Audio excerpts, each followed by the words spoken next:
Olá, tudo bem? Meu nome é Luciana, sou idealizadora do projeto Mulher Luz da Bíblia e eu estou aqui mais uma vez para estar compartilhando com vocês uma palavra de Deus, algo que Deus falou no meu coração e que eu gosto tanto de estar compartilhando com outras pessoas. Talvez aquilo que eu esteja passando, as minhas experiências, o meu testemunho, seja algo que você também possa estar passando, que outras pessoas possam estar passando. E é tão bom quando a gente compartilha, porque eu posso ser resposta de alguém. Então nunca deixe de compartilhar suas experiências, nunca deixe de compartilhar seus testemunhos, nunca deixe de compartilhar as suas vitórias, como você venceu suas batalhas, suas dificuldades, porque isso pode ser a resposta na vida de alguém. Amém? E hoje eu quero falar com vocês sobre o Salmo 44. Eu comecei aqui a ler o Salmo 44 e ele me veio de uma forma muito especial ao meu coração. E eu quero ler com vocês. E eu convido vocês também a estarem lendo juntamente comigo, porque às vezes Deus fala comigo de uma forma, mas Ele pode, quando você estiver lendo, Ele pode com você falar de outra forma. A cada um Deus dá uma resposta diferente, a cada um Deus trata de uma forma diferente. Então eu te convido, pegue a sua Bíblia, leia também o Salmo 44. Aí vai dizer assim na minha versão: apelo por auxílio divino. Ó Deus, nós ouvimos com os próprios ouvidos. Nossos pais nos contaram o que fizestes outrora, em seus dias. Com a tua mão expulsaste as nações, estabelecestes os nossos pais, afligistes os povos e ampliaste o território de nossos pais. Pois não foi, olha que parte interessante essa aqui do verso 3, pois não foi por causa da sua espada que eles conquistaram a terra, nem foi o seu braço que lhes deu vitória, e sim a tua mão poderosa e o teu braço, e a luz do teu rosto, porque te agradaste deles. Tu és o meu rei, o Deus que ordena a vitória de Jacó. Com o teu auxílio vencemos os nossos inimigos. Em teu nome pisamos sobre os que se levantam contra nós. Não confio no meu arco, e não é a minha espada que me salva.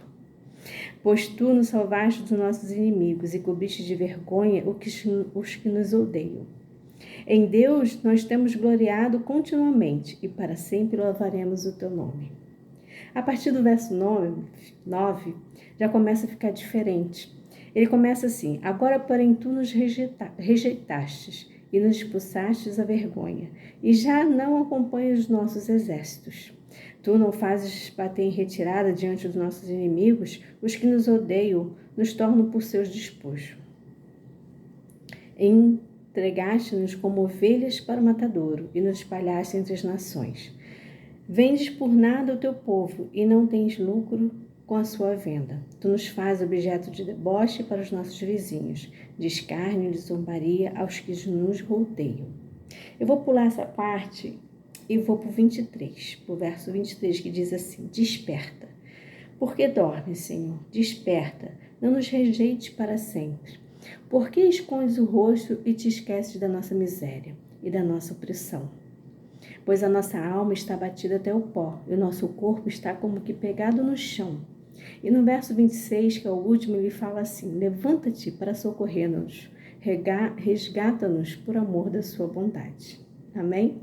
Essa palavra, esse Salmo 44, ele começa exaltando o Senhor porque ele deu livramento ao seu povo.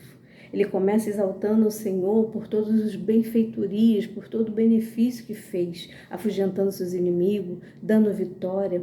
Esse salmo ele começa declarando que não foi pela força do braço deles, nem pelas suas espadas ou pelos seus grandes exércitos, pelo seu poderio militar que eles venceram guerras, mas foi por causa do Senhor. Mas depois no verso 9, eles começam a se lamentar e perguntar por que agora o Senhor nos esquece. Não, ele não está dizendo aqui, a partir do verso 9, que talvez eles estivessem padecendo agora por causa do seu pecado ou porque estavam fazendo algo errado. Mas simplesmente Deus havia entregue eles ao inimigo e por um bom tempo eles ficaram na mão do inimigo. Mas no final ele fala: levanta-te para socorrer-nos, Senhor. Resgata-nos por amor da sua bondade. No verso 23, ele fala: desperta, porque dorme, Senhor, desperta, não nos rejeite para sempre. Ou seja, ele continua confiando que o Senhor, em algum momento, vai se levantar para poder o ajudá-los. Pois é, a nossa vida é igualzinho. Às vezes nós estamos em momento de vitória.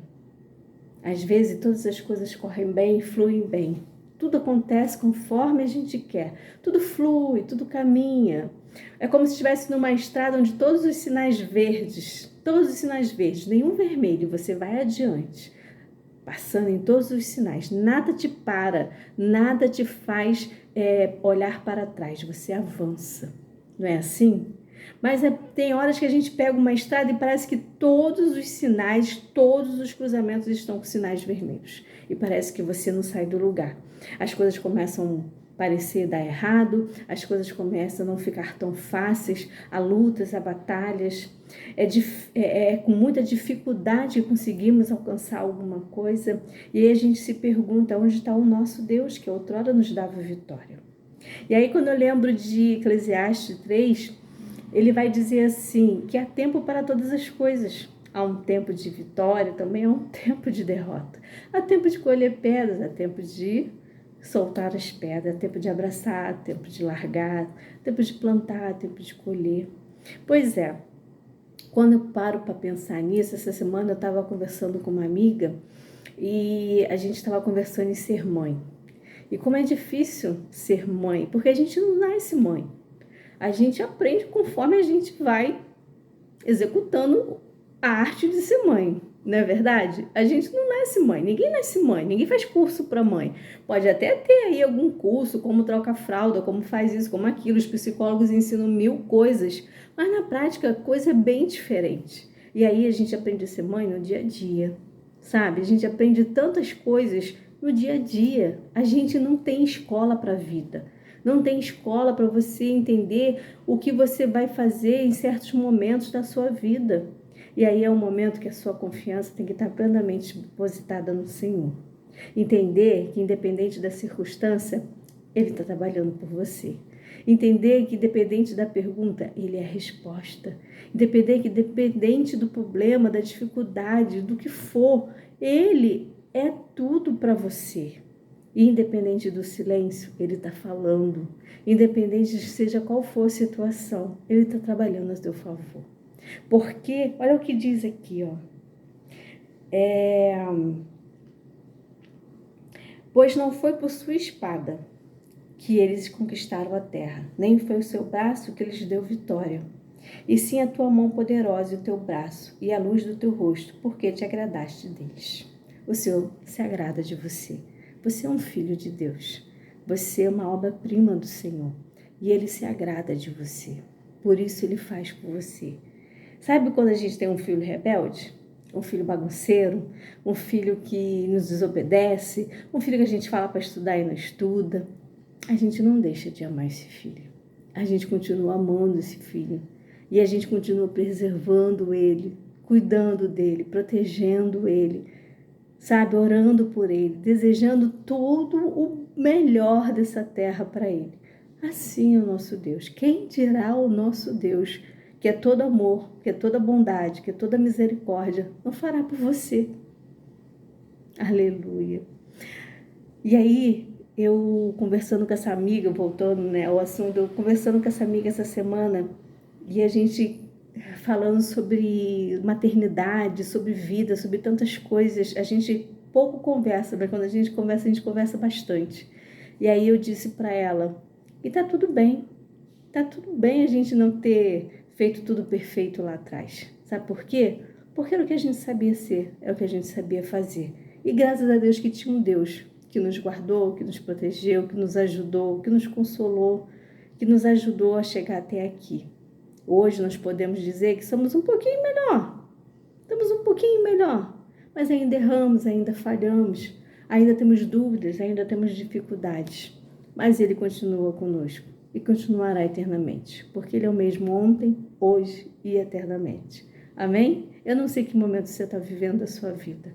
Se é um momento de do Salmos 44 até o verso 8, onde as vitórias estão a todo momento na sua vida, onde tudo está fluindo, ou se você está vivendo o momento do verso 9 em diante, onde as coisas não estão indo tão bem. Mas eu quero te dizer, o seu Deus não precisa ser acordado. Ele está acordado. Sabe aquela passagem onde os discípulos estão no barco e eles ficam desesperados por causa daquela tempestade e Jesus está lá no barco, sabe, dormindo na proa. E eles correm para acordar Jesus. E Jesus se levanta calmamente e diz: homens de pequena fé. Pois é, Jesus pode parecer estar dormindo no barco, mas ele está atento às suas tempestades. E ele não vai deixar que nenhuma água venha submergir a sua vida, que nenhuma água venha submergir seu casamento, sua família, sua saúde, suas finanças, todas as áreas da sua vida estão guardadas e protegidas pelo Senhor. Amém? Um beijo, uma semana abençoada para você.